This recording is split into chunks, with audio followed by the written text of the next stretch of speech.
J'ai pas lu, oui, je sais qu'il y a 2 scènes de viol, dont une sur une mineure. Je crois aussi qu'il y a une tournante dans une cave. À la fin de la pièce, les élèves de 4e ont vu les acteurs nus sur scène.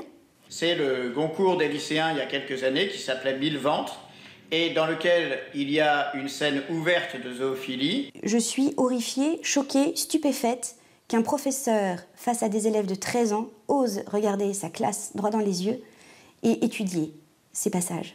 Je suis scandalisée. Ces jeunes-là n'ont pas moyen de faire objection de conscience. Ils n'ont pas moyen de dire « Attendez, là, ça viole ma conscience ».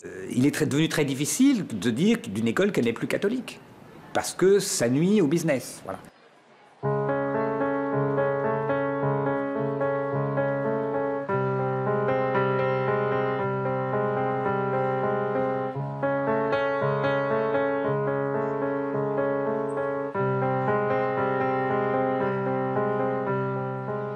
Sexualité à tous les étages, à tous les niveaux. Banalisation de tout, de l'échangisme, de l'homosexualité. On vante une sexualité débridée. Études de texte avec scènes de pornographie, scènes de viol, scènes de débauche, cours sur la théorie du genre, cours pratiques pour enfants. Tout y passe. Pour expliquer ce qui se passe dans les écoles, nous avons enquêté en Bretagne, en Île-de-France, en Normandie. Et pour la première fois devant une caméra, des élèves expriment leur dégoût, leur trouble face à ce qu'il est convenu d'appeler de l'incitation à la débauche. Ils ont déjà tout vu, ils savent tout sur la sexualité, rétorqueront certains. Alors, des spécialistes répondent dans cette enquête. Vous allez entendre des élèves, des mères de famille, des professeurs et directeurs d'école. S'ils ont accepté de témoigner, c'est parce qu'ils ne supportent plus le silence des autorités ecclésiastiques notamment, du plus grand nombre, l'hypocrisie d'un système éducatif, tant public que catholique sous contrat. Bonjour. Venu à quelle occasion ? Premier témoignage, celui d'une adolescente âgée de 13 ans que nous appellerons Sophie. Sophie est actuellement élève dans une école publique à Paris. J'ai été obligée de faire un exposé sur les préservatifs masculins et donc d'en ouvrir un devant toute la classe et donc d'avoir en quelque sorte la honte devant tout le monde. En quelle classe étais-tu à ce moment-là? En 4e. On a quand même passé 2 trimestres sur la sexualité, donc je trouve, en SVT, donc je trouve que c'est énorme. 2 trimestres? 2 trimestres entiers. Qu'est-ce qu'on vous a appris là-dessus? Le fonctionnement des filles et des garçons, tout ce qui se passait pendant la puberté. Il y a eu un cours particulier sur le préservatif, oui, c'est ça? On nous a dit, on nous a même dit qu'on pouvait en avoir gratuitement à l'infirmerie sans que les parents soient prévenus. C'est ce que le professeur de SVT vous a dit? Oui. Oui, on peut prendre des préservatifs et elle nous a dit les médecins, les infirmières sont obligées de ne rien dire aux parents. Donc si on n'a pas envie de prévenir les parents, on peut ne pas le faire. Sophie, 13 ans, choquée d'avoir été obligée d'assister à 2 trimestres de cours sur la sexualité homme-femme en général.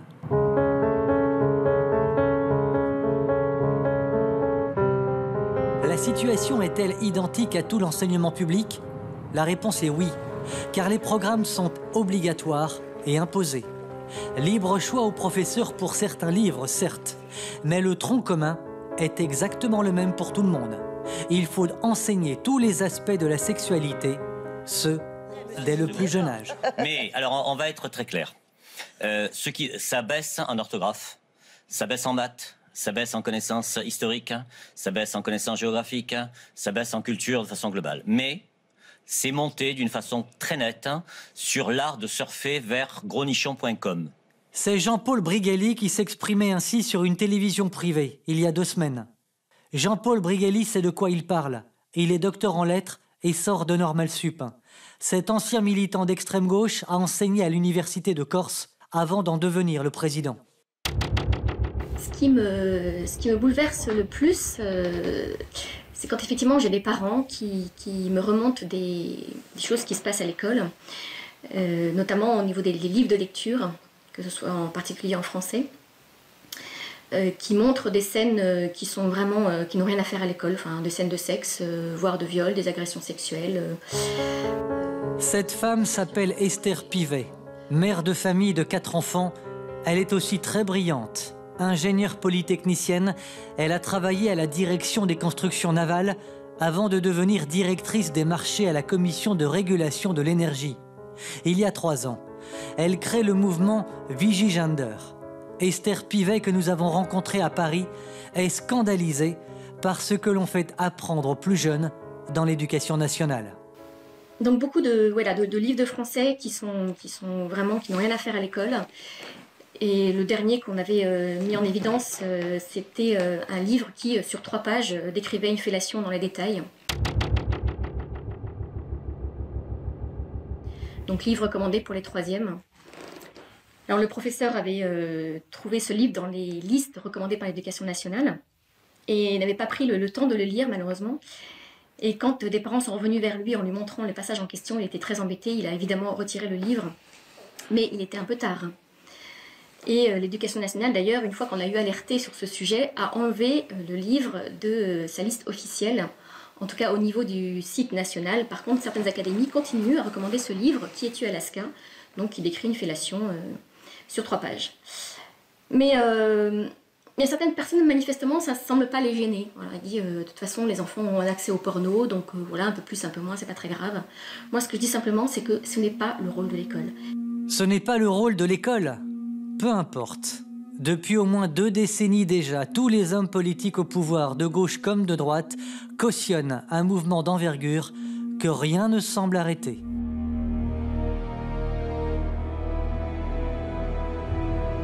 Mouvement aujourd'hui fortement amplifié par Najat Vallaud-Belkacem.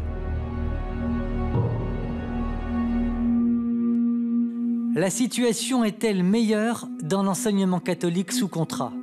Certainement pas. À en juger par les révélations qui nous ont été faites au cours de notre enquête, la situation est globalement pire. Nous allons voir pourquoi. Nous quittons Paris juste pour un moment, direction Rennes, en Bretagne. Un contact nous apprend ce qui se passe dans un établissement catholique sous contrat. Saint-Vincent, un collège, un lycée, 2200 élèves. Nous sommes ici devant ce qui est convenu d'appeler une institution.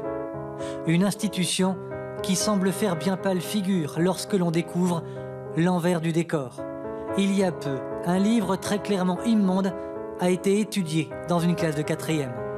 Je mange la crème caramel quand Boris répond à mon oreille « Impuissant, c'est quand tu bandes pas ». Ça veut dire quoi, bander? C'est quand ton zizi devient dur comme du bois. Ah, je dis, et ça fait mal? J'en sais rien. Et pourquoi il devient dur comme du bois, le zizi? Parce que t'as une érection. Ah, et c'est quoi une érection? Bah, tu viens de la planète Mars, toi, des fois. T'as jamais vu un film cochon? Dans le film cochon, les filles sont vachement maquillées et elles ont des gros lolos et elles pensent qu'à s'asseoir sur le zizi d'un monsieur qui n'est jamais le même. Et des fois, elles le mangent comme si c'était un bonbon. Madame, merci d'accepter, madame, de témoigner. Pour des raisons que vous nous avez expliquées, cette interview se fera donc à visage caché. Expliquez-nous un petit peu ce qu'a vécu l'un ou l'autre de vos enfants à Saint-Vincent, à Rennes, ces derniers temps. Alors, il y a 3 ans, cet enfant était en 4e, il avait donc 13 ans, parce qu'en 4e, on a 13 ans, et son professeur de français, qui par ailleurs enseignait, rares sont les profs de français à continuer à enseigner l'orthographe et la grammaire, donc considéré comme bon professeur de français, a décidé de leur faire étudier une œuvre dite nouvelle, elle venait d'être publiée, qui s'appelait « Autobiographie d'une courgette » de Gilles Paris. On est à la fois dans la vulgarité et sur un registre qui n'a absolument rien de développé. Et par ailleurs, on touche à la pornographie. Et à 13 ans, la pornographie est véritablement vécue pour un enfant comme une atteinte personnelle grave. Et c'est ce que l'on a vécu chez nous, une atteinte personnelle grave, avec une incompréhension et surtout un plébiscite tant du professeur que de la direction, que du président de l'appel. Pour un enfant qui ne connaît pas la pornographie, qui ne connaît pas la sexualité à ce niveau-là en tout cas, une atteinte personnelle réelle. Donc il a été perturbé, il a cessé de dormir pendant à peu près 3 semaines. Cesser de dormir. Oui, c'est-à-dire qu'il dormait par phase de quelques minutes chaque nuit, tel un grand compétiteur, sauf qu'il n'était pas grand compétiteur. Donc les notes, bien évidemment, étant donné qu'il n'était plus attentif en classe, les notes ont chuté, et c'est comme ça qu'on s'est rendu compte qu'il y avait un problème, que l'on n'avait absolument pas identifié. C'est son comportement nouveau qui vous a interpellé. Oui. Parce qu'il ne vous en parlait pas de lui-même. Non, absolument pas. Il avait les cernes terribles de l'enfant qui ne dort plus. Il avait un comportement irrationnel à table, à savoir que tout à coup, il jetait sa fourchette alors que jamais il ne faisait ça. Bref, un comportement qui n'était pas dans la norme chez nous. Et il nous a interrogés sur ce que signifiait pour nous, couples, le fait de manger un zizi. Alors là, ça nous a interpellés parce que manger un zizi, on voyait bien, nous adultes, ce que ça signifiait. Et on n'imaginait pas qu'il ait pu voir cela à l'école. Le directeur a considéré qu'il s'agissait là de pointes d'humour dans un contexte plutôt noir. C'est ce qu'il vous a dit. C'est ce qu'il nous a dit. Il a considéré que c'était un acte d'humour. C'était une pointe d'humour. Je suis horrifiée, choquée, stupéfaite qu'un professeur, face à des élèves de 13 ans, ose regarder sa classe droit dans les yeux et étudier ces passages. Je suis scandalisée. Je ne comprends pas comment on puisse autoriser un enseignant à faire lire à des jeunes de 13 ans des horreurs pareilles.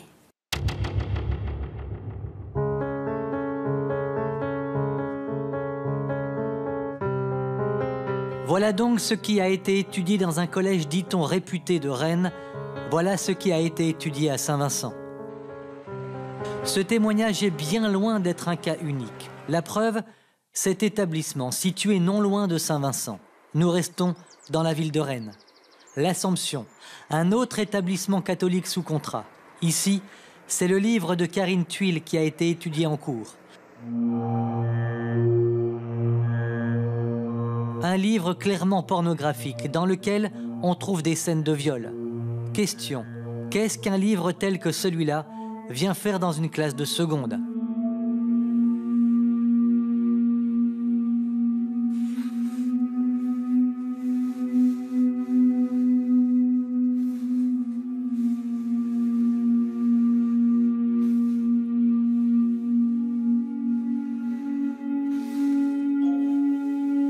N'y a-t-il donc rien d'autre à étudier ? Tiphaine, 18 ans, a accepté de nous livrer son témoignage. Qu'est-ce qui vous a choqué très vite à la lecture de ce livre ? Dès le début, il présente le personnage comme une bête de sexe. Il est marié, mais sa femme ne lui suffit pas.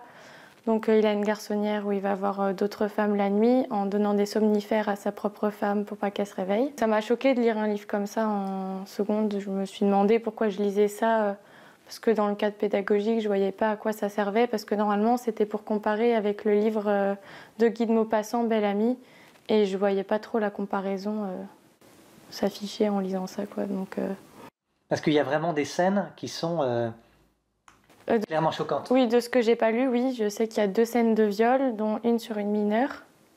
Je crois aussi qu'il y a une tournante dans une cave, donc heureusement que j'ai pas lu tout ça. Mais oui, donc c'est vraiment très choquant après. Donc le livre vous a été présenté par le professeur en question, sans dire ce qu'il y avait dedans. Non. Et il n'y a eu aucune présentation de fait. Non, du coup. On vous a imposé la lecture de ce livre ? Oui, c'était à lire dans le cadre russe, qu'il devait y avoir un DS après dessus pour vérifier si on l'avait bien lu.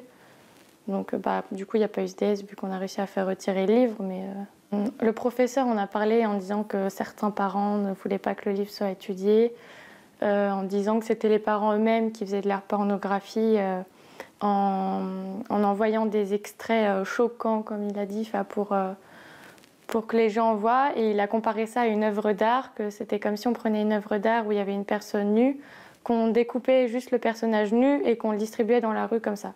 Et donc il a comparé les extraits du livre à ça. Les scènes de viol notamment étaient comparées à une œuvre d'art. Oui, voilà, parce que mes parents avaient sélectionné les passages les plus choquants et avaient demandé l'avis à leurs amis pour voir s'ils trouvaient ça choquant eux aussi. Et maman, on avait lu aussi une partie au directeur, qui d'ailleurs n'avait pas supporté la lecture du passage et avait demandé à ma maman de s'arrêter de lire le passage tellement il trouvait ça insupportable à écouter.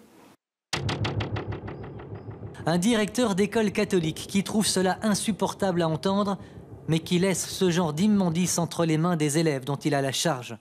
Comment est-ce possible? Quand on est une jeune fille, Tiffaine, de 15 ans, en classe de seconde à ce moment-là, et qu'on assiste à un professeur qui retourne complètement la situation à son avantage, dans quel état d'esprit est-ce qu'on est? Très mal. J'ai très mal vécu parce que c'était le professeur la victime, l'établissement la victime et pas du tout moi. L'établissement et le professeur étaient la victime? Oui, le directeur défendait complètement le professeur. C'était eux qu'on attaquait et pas moi. Donc quand une fois je suis arrivée en pleurant, juste après qu'il ait dit que mes parents faisaient de la pornographie, le soir je suis arrivée en pleurant dans le bureau du directeur pour lui raconter ce qui s'était passé.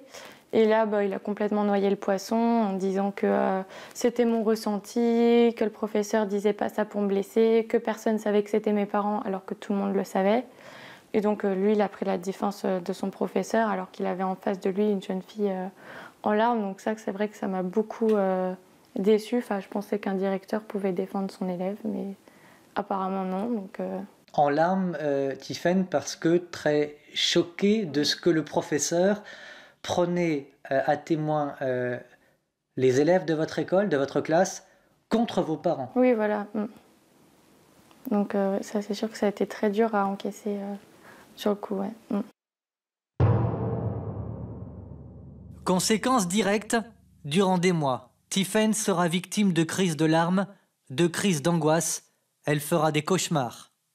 Comment comprendre ces réactions de la jeune fille? Pour le savoir, nous avons interrogé Cécile Edel, elle est psychologue. Cécile Edel, nous avons interrogé une jeune fille qui a 18 ans aujourd'hui. Tiffaine nous dit, voilà, j'ai fait des crises d'angoisse, de l'insomnie, des crises de larmes. Ça, ce sont aussi des conséquences directes de... Oui, ça peut être une conséquence parce que vous savez, c'est comme un traumatisme. Hein. Donc, moi, j'ai eu un diplôme universitaire de stress post-traumatique. Alors, on ne va pas dire que ça va jusqu'à un stress post-traumatique comme il y a dans de grands événements bouleversants de la vie. Mais c'est quand même, ce sont des images, ce sont des mots qui sont assez crus quand même. Il faut voir les manuels, il faut voir ce qu'on leur dit, qui font effraction, finalement, nous on appelle ça en psychologie, effraction dans l'esprit de la personne. C'est-à-dire que c'est comme, j'ose dire, c'est comme un viol. Vous voyez, c'est un viol de l'esprit. C'est un viol de la conscience, parce qu'on peut parler de conscience aussi. Hein. C'est parce que ces questions-là sont normalement de l'ordre de l'intimité de la personne. Et les jeunes, les adolescents ont besoin, pour se construire, de garder une part intime. C'est très important. C'est un peu leur jardin secret, c'est un peu leur intimité. Alors quand des adultes, où normalement ils ont confiance dans l'adulte, c'est naturel, ils ont confiance dans l'adulte, à ce moment-là, se mettent à parler avec des mots crus, se mettent à leur montrer des images qui les traumatisent, qui les choquent, l'enfant, enfin l'adolescent n'a plus confiance en l'adulte. Il se dit, cet adulte qui est normalement le rempart pour me protéger, eh bien d'un seul coup, c'est lui qui va me soumettre à du stress, c'est lui qui va me soumettre à un traumatisme, c'est lui qui va me soumettre à des images qui sont violentes, donc je ne peux plus avoir confiance. Alors, ce qui se passe, c'est que certains adolescents n'ont plus confiance en l'adulte, vont perdre confiance en leurs parents, perdre confiance donc en tous les adultes. Alors, une des conséquences, c'est qu'à partir du moment où on traite le jeune comme un corps, tu n'es qu'un corps. C'est ça le message que lui envoient ses professeurs ou les intervenants extérieurs. C'est, tu n'es qu'un corps et on te prend pour un corps. Donc déjà, il y a un manque de respect. Donc c'est comme ça qu'on voit des adolescents développer l'anorexie, développer des symptômes d'anorexie, même de boulimie, voire les deux, parce que les deux peuvent aller ensemble, des troubles du comportement avec des conduites à risque. J'ai fini par aller voir un psychologue. Au début, je ne voulais pas du tout. J'aurais jamais pensé aller chez un psychologue. Le médecin m'a prescrit pendant 1 mois et demi des somnifères pour que je récupère un peu. Aujourd'hui, ça va mieux, mais même quand parfois, ça m'arrive encore de faire des cauchemars sur ça, alors que ça fait quand même... Aujourd'hui encore, oui. 3 ans après. Ouais.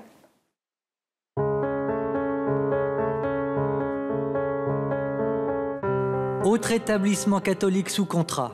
Cette fois, cela se passe dans une petite ville au sud-est de Paris, dans le Val-de-Marne. Ici même, 1300 élèves, de la maternelle à la terminale. Ce que l'on a appris est édifiant. Il serait trop long de raconter tout ce qui s'est passé. Récemment, une jeune professeure a démissionné sous la pression de ses collègues parce qu'elle avait fait retirer un livre pornographique, Le Monde à l'envers. Parce qu'elle est écœurée de ce dont elle a été témoin dans cette école où, il faut le savoir, au milieu d'une 50aine de professeurs résident 8 religieuses. Guillemette Couturier, professeure d'anglais, a décidé de briser le silence et de témoigner devant notre caméra. Ça fait 8 ans que je dis rien, que je rentre dans la salle des professeurs, que je ressors en ayant le sang qui bout, en tremblant comme une feuille quand j'entends des professeurs râler parce que les parents ont râlé contre le livre. Comment est-ce qu'on fait, madame, pour évoluer dans un établissement scolaire dont on sait qu'il est de plus en plus gangréné par au minimum une manipulation intellectuelle de la jeunesse, parce que c'est clairement le cas. Oui. Je fais ce que je peux vis-à-vis de la direction parfois. Je vais voir la directrice et j'essaie de lui parler de choses que je trouve aberrantes, honteuses ou affreuses même, carrément affreuses. Sinon, eh bien, on s'épanouit ailleurs. Donc maintenant, j'enseigne dans un autre collège, hors contrat, où je me sens enfin dans mon élément. Donc je me ressource là-bas. Et ensuite, je viens faire mes cours dans un établissement sous contrat, où je fais mes cours avec mes élèves. J'aime mon métier, j'aime mes élèves, ça se passe très bien.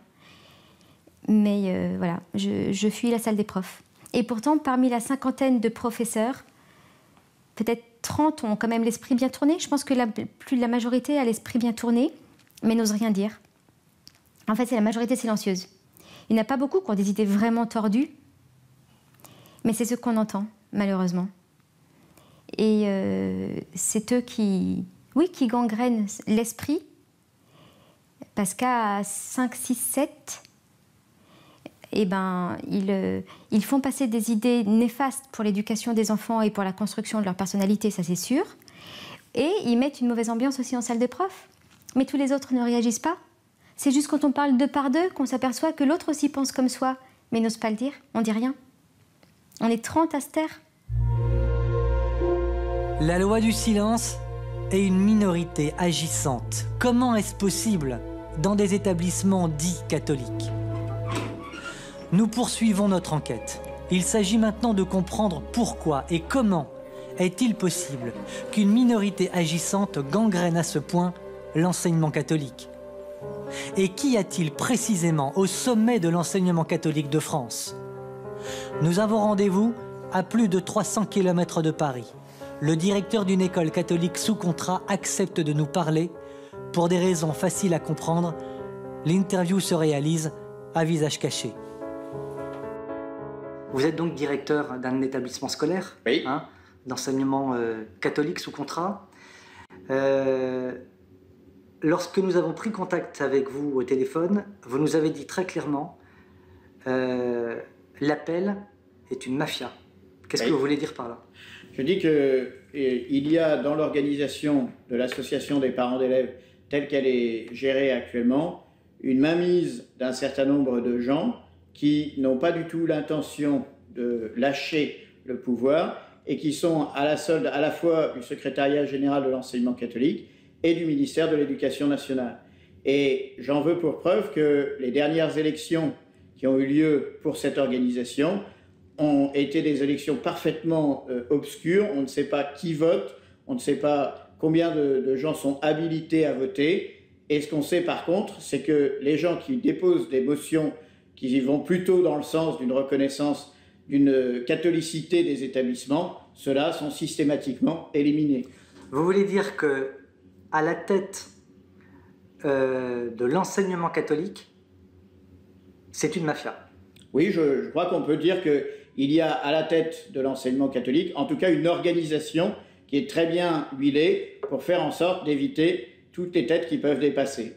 Ça, c'est absolument certain. Alors, les têtes qui peuvent dépasser, c'est quoi? C'est toutes les têtes qui s'opposent, par exemple, aux programmes qui sont mis en place? Aux programmes qui sont mis en place et même à ce qui pourrait apparaître comme légitime dans l'usage du caractère propre de l'enseignement catholique. C'est-à-dire qu'on veut bien éventuellement tolérer qu'il y ait une aumônerie ou des choses comme ça dans les établissements d'enseignement catholique, mais si ça va au-delà de ça, là, on n'est plus du tout d'accord. Et je peux vous donner un exemple que je connais un petit peu, c'est le fait que, par exemple, la doctrine sociale de l'Église essayer de regarder un peu comment cette doctrine sociale de l'Église peut s'appliquer dans l'enseignement catholique, c'est complètement dérisoire. On a dépouillé les chefs d'établissement de leur possibilité de recruter leur personnel enseignant, on a dépouillé les chefs d'établissement, même dans certains cas, dans certains diocèses, il n'y a plus la possibilité pour un président de GEC, par exemple, de payer lui-même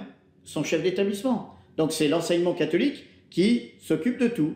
Et donc effectivement, on peut dire qu'il s'agit d'une mafia. Je le redis.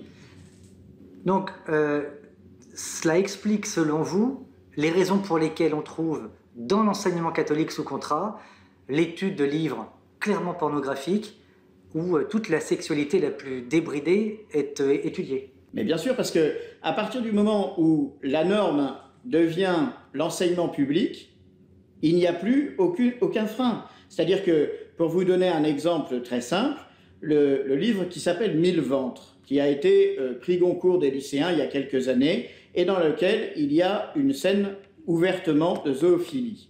Ce bouquin est dans peut-être 70% des CDI de lycée, parce qu'il est le Goncourt des lycéens, et que donc on ne peut pas censurer.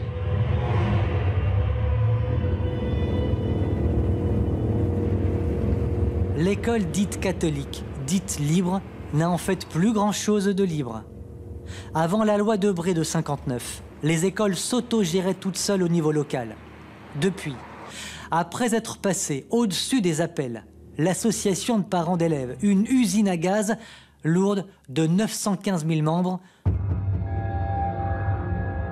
on a supplanté aux écoles une direction nationale qui a tout aspiré, tout leur pouvoir, y compris, par le biais de la collégialité, le pouvoir des évêques. Aujourd'hui, c'est donc le secrétariat général à l'enseignement catholique qui dirige, via les directions diocésaines, les écoles sous contrat. En fait, une centralisation excessive qui repose sur des bases illégitimes. Et puis, on a centralisé tout ça. Le secrétariat général s'est mis à nommer les professeurs à la faveur de la loi Debré. Il s'est mis à nommer les directeurs. Il a pris les pouvoirs, ce que faisait l'appel, ce que faisaient les OGEC. Tout ça a été centralisé dans un organisme diabolique qui s'appelle le CODIEC, qui fonctionne de manière collégiale. Donc, qui, étant collégial, se réduit au plus petit dénominateur commun et surtout, il est très facilement pénétrable par de l'entrisme. Et du coup, on est dans une situation où il y a une interpénétration, tous les organismes sont composés des mêmes gens, les uns siègent chez l'autre, donc on dialogue avec soi-même. Et du coup, quand il y a une affaire, tout le monde est mis en cause. Le secrétariat général, s'il admet qu'un directeur fait pénétrer dans l'école des livres abominables, il l'a nommé lui, donc il défend. Donc il y a une espèce de loi du silence. Et puis surtout, tout ça est une grande organisation qui favorise les carrières. Souvent, c'est des agrégés qui prennent la tête de ça. Quelquefois d'ailleurs, le président de l'appel devient le secrétaire général. Et donc quand les parents... il est devenu très difficile de dire d'une école qu'elle n'est plus catholique, parce que ça nuit au business. Voilà. Au livre dont nous venons de parler, nous pourrions ajouter celui-ci, le livre d'Annie Ernaux, dans lequel on trouve notamment des allusions récurrentes à la masturbation. Livre étudié à Saint-Vincent, à Rennes, dans un cours de français en terminale. Et on apprend à l'instant qu'un autre ouvrage, vantant celui-ci les mérites de la GPA, est étudié en cours d'anglais. Les affaires scandaleuses de ce type continuent donc, à Rennes comme ailleurs, des établissements bénéficiant pourtant de la marque enseignement catholique. À ce stade de notre enquête, il y a une question à se poser. Les autorités nationales et locales de l'enseignement catholique réagissent-elles oui ou non face à de tels scandales ? Nous sommes presque obligés de répondre par la négative. Pourquoi ? Parce qu'elles ont connaissance des faits ici et là. Mais tout cela est rapidement étouffé dans l'œuf. Il ne faut surtout pas faire de vagues. À Rennes, nous avons appelé la direction de la communication de l'archevêché pour tenter d'avoir des réponses à nos questions. Savoir par exemple s'il est normal que des élèves étudient des ouvrages dans lesquels on trouve des scènes de viol. Aucune réponse. Mais nous sommes habitués. Nous avons appelé la direction diocésaine de l'enseignement catholique. Au téléphone, Jean Matos, considéré comme le bras droit de l'évêque incertain, Monseigneur d'Ornelas. L'intéressé Après avoir assez vite perdu ses moyens face à des questions pourtant simples que nous lui posions. Par exemple, qu'est-ce qui est prévu pour les jeunes vivant particulièrement mal la lecture de ces ouvrages? L'intéressé nous a dit qu'il n'avait pas l'autorité pour se prononcer sur de telles questions. Pourtant, Jean Matos dispose manifestement d'une pleine autorité pour donner des conférences ici et là sur l'éducation sexuelle, comme on peut le voir en faisant de rapides recherches sur Internet. Finalement, n'y a-t-il pas dans ce dossier une gigantesque hypocrisie? Dans ce système où on ne cesse pas de nous parler du bien-être de l'enfant, de l'épanouissement de l'enfant, ce sont d'ailleurs toujours les mêmes mots qui reviennent: amour, paix, partage, bienveillance, par exemple. Si certains établissements catholiques résistent encore un peu à cette vague nauséabonde de ces livres et de ces idées, la question que l'on est en droit de se poser est la suivante: existe-t-il en France aujourd'hui encore des établissements vraiment catholiques? À l'écoute de ce reportage, de cette enquête, et pour se défendre, il est fort à parier que certains évêchés se poseront, comme à leur habitude, en victimes.